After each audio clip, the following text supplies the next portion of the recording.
Jared Kushner, and plans for a back channel to Moscow. Getting some new facts in this case. Welcome to a brand new hour of America's Newsroom. I'm Shannon Breen. How was the weekend? It was quick. Even with the extra day. I don't know how that happens. How about you? Morning to you, Shannon. It was great. Yeah. Thank you. I'm Bill Hemmer. Good morning, everybody. A source telling Fox News it was the Russians who brought up the idea, not Jared Kushner, during a meeting with Russia's ambassador at Trump Tower during the transition.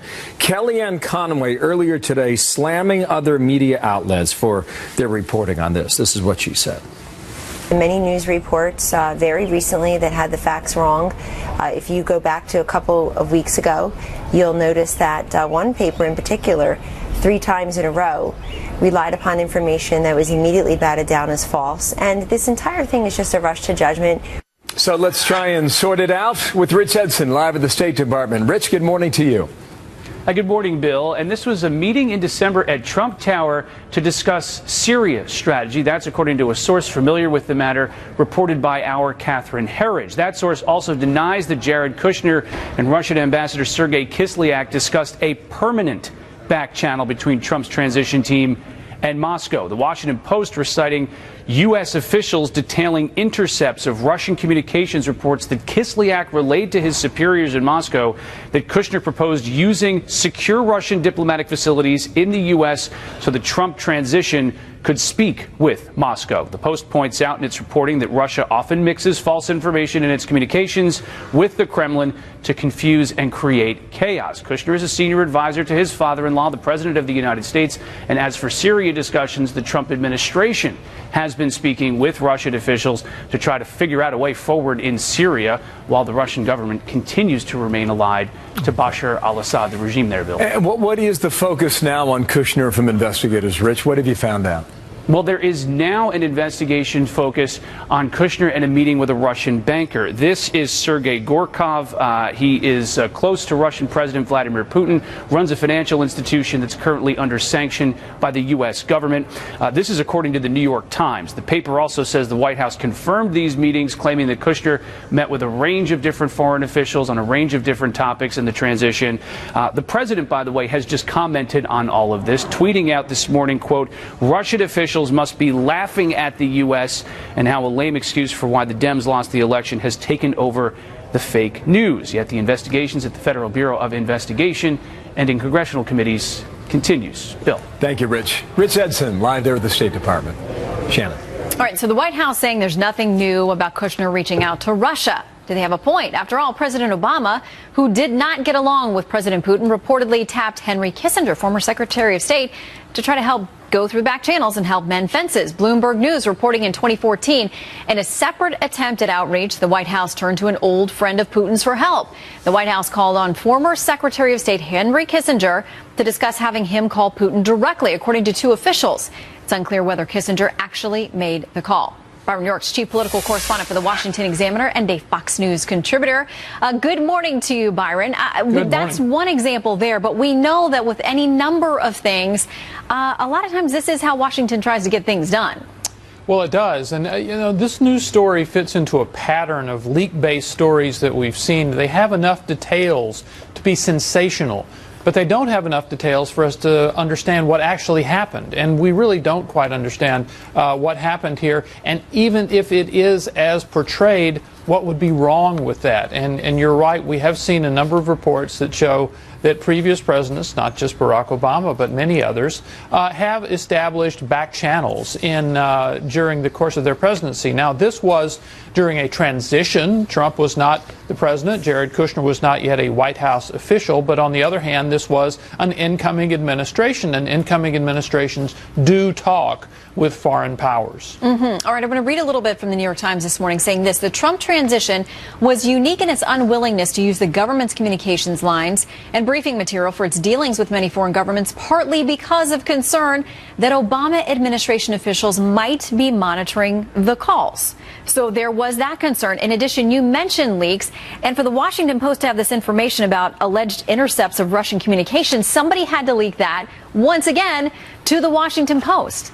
Well, these are highly classified things, and you're absolutely right. It is a crime to leak those sorts of things. But on the other hand, in Washington, there's a lot of ways it can happen. The original agency might have gotten it to a law enforcement agency, who might have gotten it to someone in, say, the Senate, and from there it gets into the press. So there are a lot of people possibly involved in a possible leak. But clearly, I think we can say that Trump transition officials' suspicion that the Obama administration might be keeping a very close eye on them and inclined to leak, if possible, to damage their plans, that wasn't a crazy idea.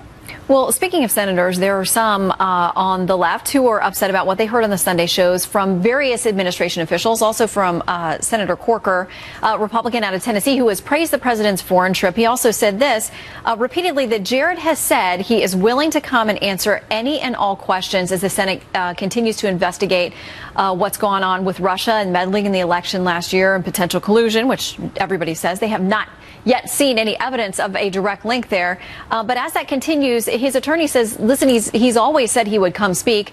Corker says it's turned into hyperbole.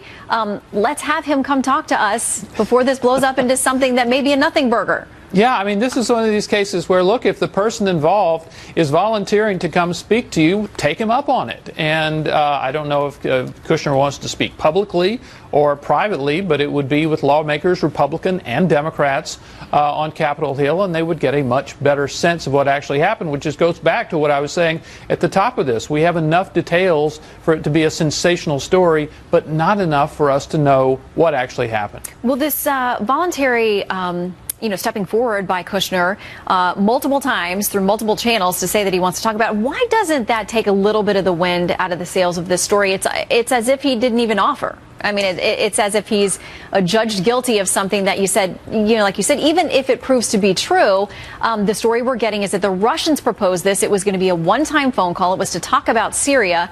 It seems like there's a lot that we just still don't know. Well, the reason is that the story is not appearing just by itself in isolation. It fits into a whole bunch of stories. We've seen about contacts and alleged contacts between the Trump campaign, the Trump transition, and Russian officials. So it fits into this much larger scheme that the Senate Intelligence Committee is investigating, and now a special counsel in the Justice Department is investigating. So perhaps it wouldn't be that big a deal in isolation, but the deal is it's part of a much bigger stream of stories. And those numerous investigations on numerous tracks continue, and we'll watch them all. Byron York, thank you very much. Good to see you this morning. Thank you, Shannon. Things were hot and heated with lawmakers on the Texas State House floor in Austin. Cameras caught this scuffle unfolding. Tempers flaring. One said he called the ICE agents on protesters rallying right outside the chamber. He walked back and told us, I called ICE. And we both, what? What do you mean? You did what? He said, yeah, I called ICE. And then he said, F them.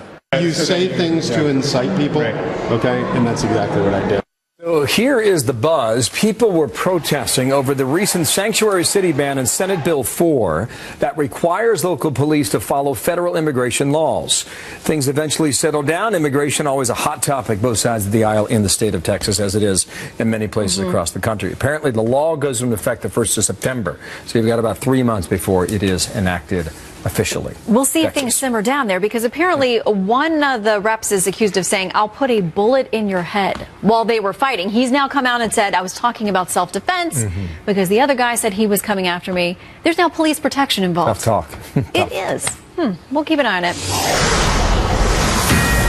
Frightening video out of Baghdad. Watch this closely. After 2 deadly terror attacks killed dozens, days after the president called on all countries to help fight the war on terror. We paved the way for a new era of cooperation among the nations of the world to defeat the common enemy of terrorism. Fox News national security analyst Waleed Fares is here. He's going to explain what may have our allies backing away a bit. Also, some breaking news on the fight to toss out Obamacare. President Trump tweeting moments ago a new message to Republican senators. So we'll tell you what he said on that in a moment. Coming up. And the White House parting ways with its communications director. Are there more shakeups on the way? What does it mean for the administration now moving forward? There is a shakeout. It's like a baseball team. You put someone in as shortstop, turns out he might be better at third, might be better to send down to the minor leagues, might be better off. Right before the break, we mentioned this new tweet from the president. This could be significant. Here it is. The U.S. Senate, he writes, should switch to 51 votes immediately and get health care and tax cuts approved fast and easy. Dems would do it, no doubt. End tweet there. This has to do with getting the legislative agenda through Congress and getting it done quickly. Sean Duffy was on with us last hour. He guarantees that it'll get done, but there's a process through Capitol Hill, and this would be historic. That's right. And I'm not sure that folks on either side of the aisle will be willing to go down that path. It would take almost all of them. In light of what Mitch McConnell had said over the weekend about tempering expectations on health care when it comes to a vote in the Senate, they're going to vote on it, but whether or not it gets the votes that you need to pass it is still an open question. So we'll see how this fits into our debate coming up a bit later this hour. 2 car bombs killing at least 31 people, wounding dozens more outside an ice cream shop in downtown Baghdad. ISIS is claiming responsibility for that attack. It comes after President Trump called on all countries to help crush the terrorists. Now, just days after his first overseas trip as president, allied countries are beginning to distance themselves from the U.S. Let's bring in Dr. Waleed Fares, Fox News national security and foreign policy analyst. Good to see you, Doctor. Good to see you. Thank you. First of all, I want to get your reaction to these 2 attacks in Baghdad. ISIS claiming responsibility at this point. It's clear that they're potentially being pushed out of other territories and back into places like Baghdad. Well, there are 2 scenarios, Shannon. One is that the possibility of recruitment within Baghdad Sunni community, so jihadi cells would be dormant and then they would be activated. Or let's remember that ISIS has been evacuated from a large segment of Sunni areas north of Baghdad in the Sunni Triangle, and those jihadists can now travel into Baghdad. The lesson here is that the fall of any of these strongholds of ISIS, including in Mosul, does not mean automatically that ISIS cells won't be able to do this attack or future attacks, and therefore the strategy has to do with post-ISIS, what we need to do with the Iraqis and other members of the international community for post-ISIS era. Yeah, and it's going to take coalitions. We know that. Let's talk a little bit about the president's trip. The first chunk of it in the Middle East was very well received. He got a lot of good reviews, even some praise from the New York Times. But when he ventured into Europe, the criticism really ratcheted back up again. And now that he's left, we're hearing that leaders there, France, Germany, others, say that he doesn't treat them as equals or as allies. He's sort of talking down to people and lecturing them at NATO. And they've had some pretty tough language over the last few days. What do you make about where we stand in the world now with our allies? Well, let's be objective in how to understand this criticism. Part of the criticism that came actually from here, reflecting what was happening there, is part of the opposition. So that's very normal that any move he will do in Europe in particular will be criticized. But beyond that, let's look at the 3 countries where criticism came from. 3 of them are dealing with domestic politics, re-election in Britain, a legislative election in France, and election in Germany. And obviously, those leaders who will mention the issue with President Trump will have to use it politically. But beyond that, on the strategic level, Shannon, I think that things are going well, because what Mr. Trump has brought from the Middle East is a much wider coalition of Arabs and Muslims that the Europeans have been pressing to see alive, and it's happening now. So I want to talk a little bit about the comments from German Chancellor Angela Merkel, because a lot was made over the last few days. And as you mentioned, she's in the middle of an election cycle, and that's always important. And you're talking to people at home. But a lot of what she said there sounds like something we've heard her say before, that Europe has to take the reins of its own destiny, that they cannot rely on others. She said they can't completely rely on others. But she did talk about but we're maintaining our strong friendship with the UK, with the U.S. But yeah, our destiny is in our hands. That doesn't sound like it's anti-Trump. It may be, there may be some nuance to it there, but those are things we've heard her say before. Yes, indeed. I mean, there are some disagreements over the narrative with the Trump administration, over NATO in general. Things have changed. Washington has changed. But in Germany or in Britain or even in France, the actual real strategic narrative is that we will need to be together to fight against terrorism. We need to be together to find a solution for the migrants. We need to be together to address our joint economic issues. So yes, each country, each government has a political issue, and there are some disagreements, let's admit that, but those disagreements are not about the foundations of NATO, the foundations of the Western alliance. What do you make about the handshake between the new president of France, Macron, and our president? Because it got a lot of attention on camera, and now he's talking about it, Macron, and saying it wasn't innocent. It wasn't innocent. Again, let's put it back in the framework of the next election. The legislative election in France are going to be as important, if not more important, for President Macron, because if he doesn't get a majority, therefore he cannot rule very well in France. So he needs to make some statements like these, knowing what the international media and the Western French media have sympathies or criticism against President Trump. So it's all politics in my view. Do you think any of these relationships need mending? Do you think they're stable the way that they are? Do you think once we get past the elections in those countries, we'll hear less of this? I think what would mend them is basically a stabilization here of our issues, of our divisions, and what would also help, unfortunately, will be the fact that the jihadists are on in Europe, that Iran will be a problem, that the Middle East is not stable. So because of these overseas problems, Europeans and North Americans will have to come together, no doubt about that. All right, Dr. Waleed Phares, always good to see you. Thank you. Shannon. So in a moment here, what the U.S. military is doing today that may eventually stop North Korea. We'll tell you about that. And we are learning the identity of the Navy SEAL who died during a Memorial Day ceremony. 27 years old during a Fleet Week demonstration over the Hudson River in New York City. That story is straight ahead. You know, this individual came down like a rock. His parachute folded up and he just... The Navy's released the name of the SEAL team member who died Sunday during a Fleet Week demonstration over the Hudson River. 27-year-old Remington Peters died after his parachute failed to open. His family releasing a statement calling Peters a selfless, humble, and quiet professional, known for his fierce loyalty to his friends, family, and country. The accident happened near Liberty State Park in New Jersey, overlooking Manhattan in front of thousands of spectators. We heard a smack against the water, and then we saw a Coast Guard boat come flying at the area, and then a Jersey City police boat, and then we realized that there was someone in the water. Peters' body was immediately recovered. He was pronounced dead at nearby Jersey City Medical Center. Manuel Noriega, former Panamanian dictator, is dead. That death announced last night, closing a chapter in Panama's history. Doug McElwee has more on that. It was a household name after the U.S. invasion of 1989, Doug. Yeah, it sure was. And what prompted that was one thing: Manuel Noriega's erratic and dangerous behavior. Noriega seized power back in 1983 by sheer force of his personality, promoting himself to general of the armed forces. And during his reign of power, he was the source of valuable intelligence to the U.S., but also of tremendous deceit. He routinely tipped off the U.S. to important details about Central American and Caribbean adversaries such as Cuba, but then played the other side. For example, he provided Cuban dictator Fidel Castro with thousands of Panamanian passports, charging $5,000 for each of them, allowing Cuban spies to operate as Panamanian citizens. In 1989, Noriega, who held control of the Panama Canal, became too dangerous for then-President George H.W. Bush. If Noriega's ruthless torture and murder of political opponents and his role in facilitating cocaine shipments to the U.S. didn't raise enough red flags, the murder of an American soldier, the wounding of a second, and the beating of a third in Panama forced President Bush's hands. Bush ordered 27,000 American troops to invade Panama in December of 1989.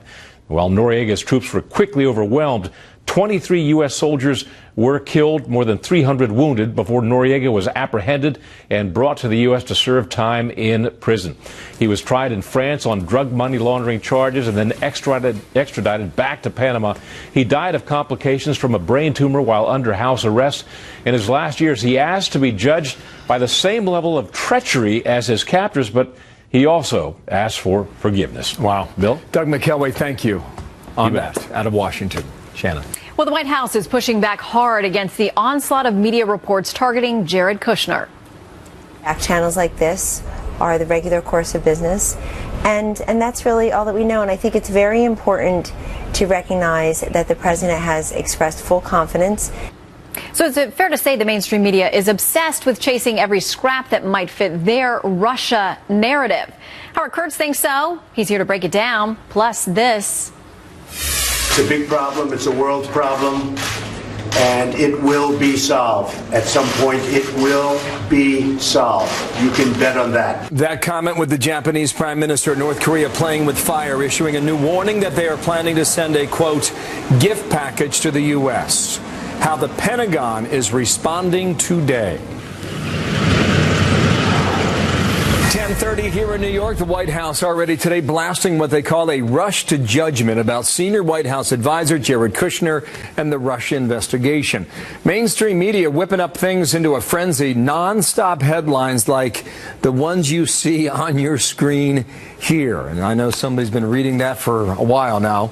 Howard Kurtz, host of Media Buzz and a Fox News media analyst. And Howie, good morning to you on this Tuesday. You've got a piece out there now. I just want to pull the last paragraph from your story.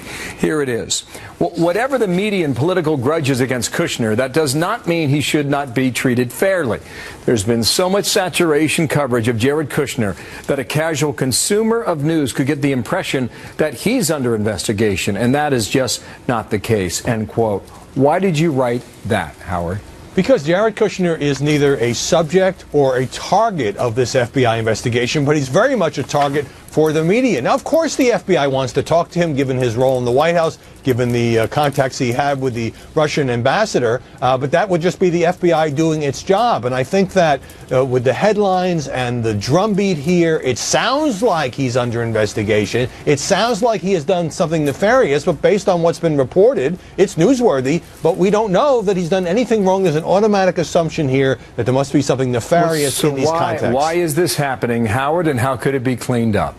Well, for one thing, he's the president's son-in-law, so that gets the media excited because now they can say the probe has reached into the White House and into the president's own family. But also, I think, Bill, that there's a lot of media resentment toward this guy who many journalists view as kind of young, rich, maybe a sense of entitlement. He doesn't talk on the record to journalists, virtually never, I should say, and I think that breeds resentment. But that doesn't matter. He needs to be covered as fairly as anybody else, and there is a sense, I mean, there's even been some commentators, Bill, who have said he needs to take a leave of absence based on what? Maybe it was naive to talk about a back channel, although other transition teams in the past have done it with Russia. But at the same time, it seems to me that we've got this cranked up to 11 without a lot of evidence 11. To back it up. I mean, what knocks it up from the headlines?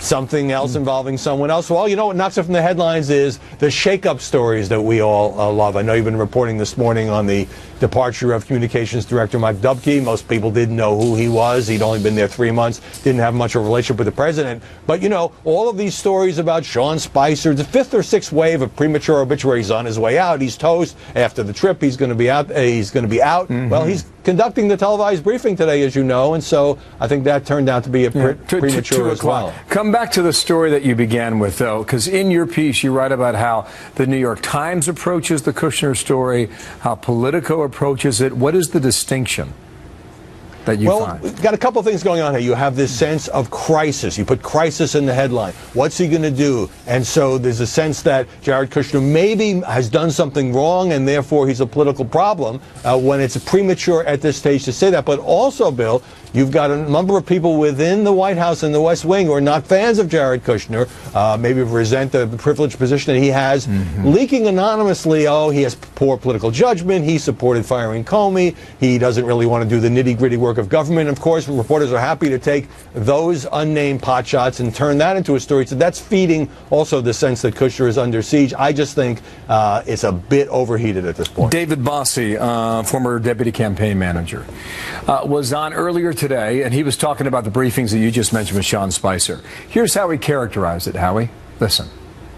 Mainstream media is in to destroy this presidency and to, for the first time, nullify an election. And the American people need to stand up and say enough's enough. Oh, this is a president that clearly took on the media and likes to do it continuously. And a number of tweets from the holiday weekend referred to the fake media. He welcomes this fight. He is getting it, Howard. How do you see it?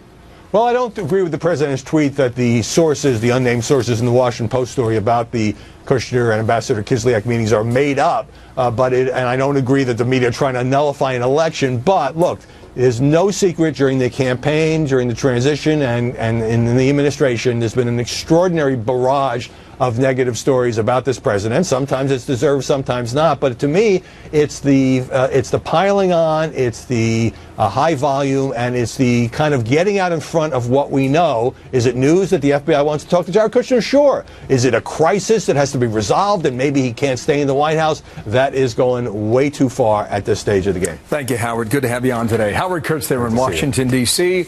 with analysis. Thanks. Tensions swirling as South Korea and the U.S. conduct new drills over the Korean peninsula. This comes after the latest missile launches by North Korea over the weekend. The president then tweeting this, quote, North Korea has shown great disrespect for their neighbor China by shooting off yet another ballistic missile. But China is trying hard. Lucas Tomlinson, live at the Pentagon. All right, Lucas, what can you tell us more about this American bomber flight in that region? Well, good morning, Shannon. U.S. officials tell me B-1 bombers have been routinely flying in the region since arriving in Guam in February.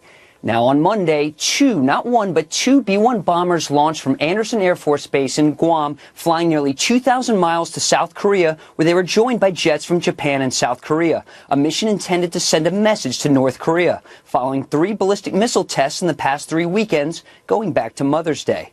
The B-1 is a supersonic long-range bomber which carries the largest conventional payload of bombs in the Air Force inventory. It was designed to fly low and fast into Soviet airspace during the Cold War to drop nuclear weapons, but today the B-1 is not capable of carrying nukes.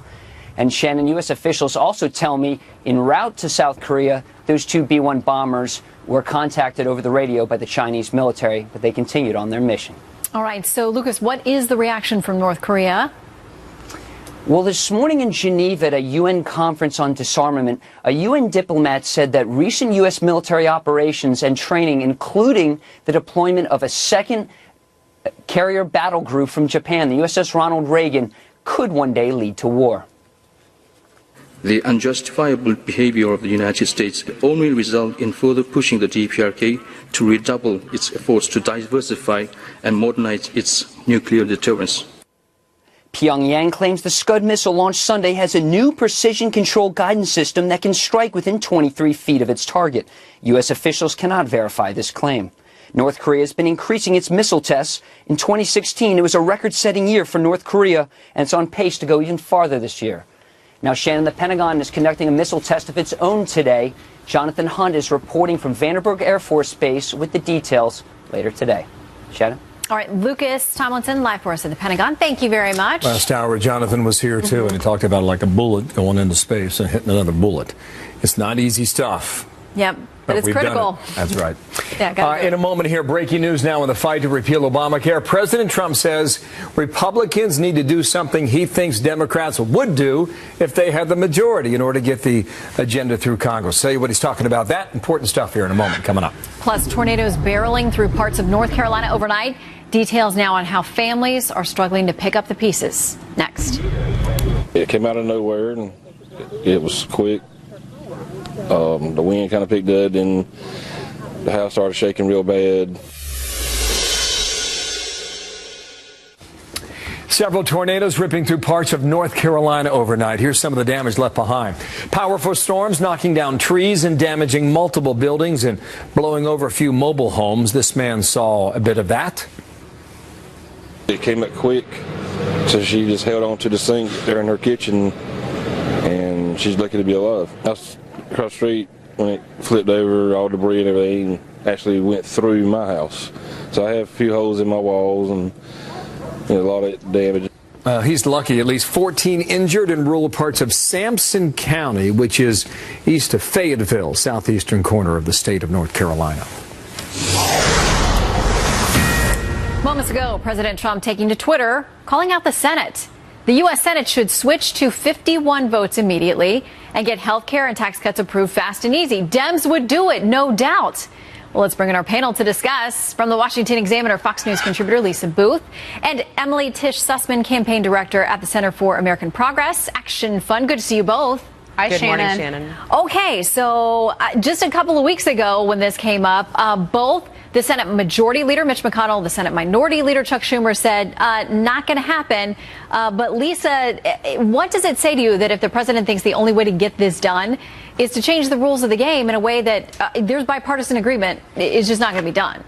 Right, and I don't think Republicans would get on board with changing the rules of the Senate, to get rid of the filibuster in regard to legislation. But I do think that's sort of where the Senate is heading. There isn't a lot of bipartisanship anymore. We saw that with Neil Gorsuch, sort of the perfect Supreme Court nominee. And I think you only saw 3 Democrat senators get on board to confirm him. So bipartisanship is dead. But I also think the Republican Party is having trouble governing, more largely speaking, because they can get health care and tax reform done through the reconciliation process on a party line vote. And they're having a difficult time doing that with health care. So I'm not sure, even in changing the rules of the Senate, you still have the problem of getting enough moderates and getting enough conservatives on board to get it done and push it through both the House and the Senate. Yeah, getting to 51 is getting to 51. All right, Emily, exactly. The president said here Democrats would do it, no doubt. Now, we know that when we hear them talk about it now, both sides publicly say, no way, we're not going to blow up the Senate like this. But we know they've changed things. Both parties have now with regard to judges.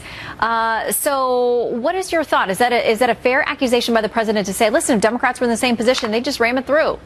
There's no question that we're in a new era. Everything's different. And I think that it's not a big surprise here that we see that as Trump is having trouble delivering on his #1 biggest promise, which was repealing Obamacare, they can't do it through the normal rules because the substance is wrong.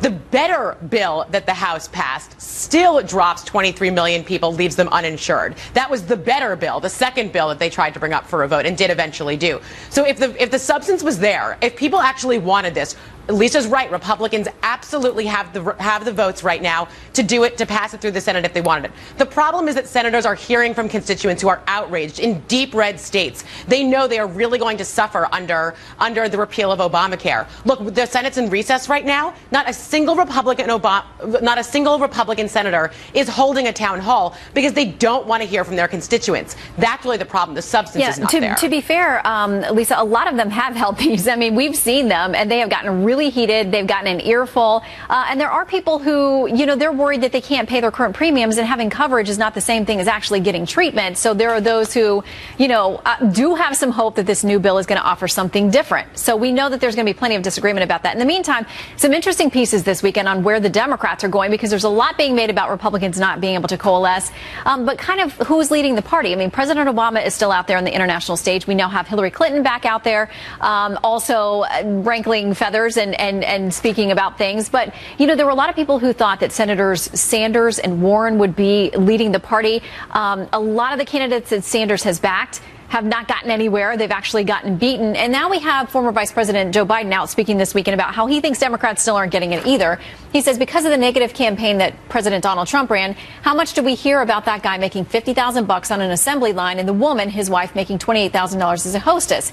They have $78,000, 2 kids living in a metropolitan area. They can hardly make it. When was the last time that you heard us talk about those people? Lisa. Well, I would also say that that's bigger than just this past presidential election. You saw under President Obama, who lost more seats, whether it's the state legislature, House, Senate, governor seats, than any other president before him. You look at some of the latest polling from the Washington Post, and 67% of respondents feel that the Democrat Party is out of touch. So I think that the former vice president is on the money with saying that many Americans feel that the Democrat Party is out of touch. And I also think that just this sheer resistance movement might not be enough for the Democrat Party, because if you look at the House, they have to retain 194 seats, also convert 24 Republican seats. In the Senate, Democrats are running for re-election in 10 states that President Trump won. 5 he won by double digits. So I don't think the map is that favorable for the Democratic Party. So I think they need to do more than just simply this resistance movement. And you also look at the Republican senators, they outran President Trump on the ballot in 2016 as well. So I think the Democratic Party needs to do more than simply resist the president. Really quickly, Emily, L.A. Mayor Eric Garcetti says that there's a lot of political passion out there by some of these folks, but they're insufficiently focused on doing things that will actually get voters to the polls and help them win. Your response to that critique? There's no question that Democrats have to do things like register voters and make sure they have the correct information showing up for the polls. That's the basics all the way. But I think, if there's a question if there is a leader of the Democratic Party right now, there's not, and that's what's good about it. That Democrats are understanding they need to embrace locality. They need to have good candidates on the ballot running locally, and they need to address the issues that are local to them. There's not a one-size-fits-all, and that's actually what's great about it, that Democrats will be building from the ground up. All right. Emily and Lisa, always good to see you. Thank you, Shannon. Have a great day. You too. Got some breaking news on this story that got a lot of attention over the weekend. More on the arrest of Tiger Woods in Florida. We're getting our first look here at the police report. There's several interesting items in here. Woods was asleep at the wheel 3 o'clock in the morning, had no alcohol in his system. Officers spotted his car along a Florida road that was close to his home, I do believe. Woods was alone. He was wearing a seatbelt. The car's engine was running. Lights were on. He had apparently extremely slow and slurred speech. That is a quote. Told police he had taken several prescription medications. He was cooperative, but failed a roadside sobriety test. Breath and urine tests show no alcohol in his system. And now the arraignment for Woods is set for the 5th of July in Palm Beach County. So 3 a.m., he was near his home. And keep in mind the injuries he's had over the past several years. I think it's 4 back operations, which would explain some of the medication. But story's changing a little bit based on this police report and some of the stuff that was out there yesterday. So we're waiting for more from police in Florida. Yeah, on and this. he was adamant there would be no alcohol. Looks like the test proved that. His last back surgery, April 20th. So your memory's better. Some of these medications sounds like they would be connected. He makes his home in Florida, as we know, in Palm Beach County. He has what appears to be a very popular restaurant that he's opened up down there as well. But by himself at 3 a.m., police spot the car. The blinker, I believe, was on, and that's what drew their attention to him. So we're just starting to get a little more of this out of Florida right Much more to come. And also, much more to come on Happening Now. Jenna Lee is here to give us a preview. Hello, Jenna. Hi there, Shannon. We'll continue your coverage of the latest news, but we have a story you won't see anywhere else. 5 years ago to this day, we spoke for the first time to Staff Sergeant Travis Mills, a quadruple amputee who was at that time recovering at Walter Reed. Today, Travis is back, and what he's accomplished in the last 5 years will inspire you and motivate you and change your day. I'm not overselling this. You do not want to miss this story. 11:30 Eastern Time, Happening Now. Well, you've sold me, and we'll see you in 11 minutes. Jenna, thank you. Deal. Thanks. School officials, University of California, facing some backlash. This report exposing how much UC President Janet Napolitano's office spent on dinner parties at the university's expense. We've got details on that. We'll tell you what that's all about next. Everybody knows, you're a Pens fan, right? So is your husband, too. Yes. How about that goal that was called back from Nashville? We don't question the referees and the officials. They have a job to do. Debatable that it was on the line. Anyway, game 2 coming up, right? Wednesday night. So now, the University of California under scrutiny for what critics call lavish spending on dinners. Reportedly, UC President Janet Napolitano's office reimbursed the school for more than $225,000 for dinner parties since 2012. William Lajeunesse, live on the West Coast. That's a lot of sushi, William. What's up?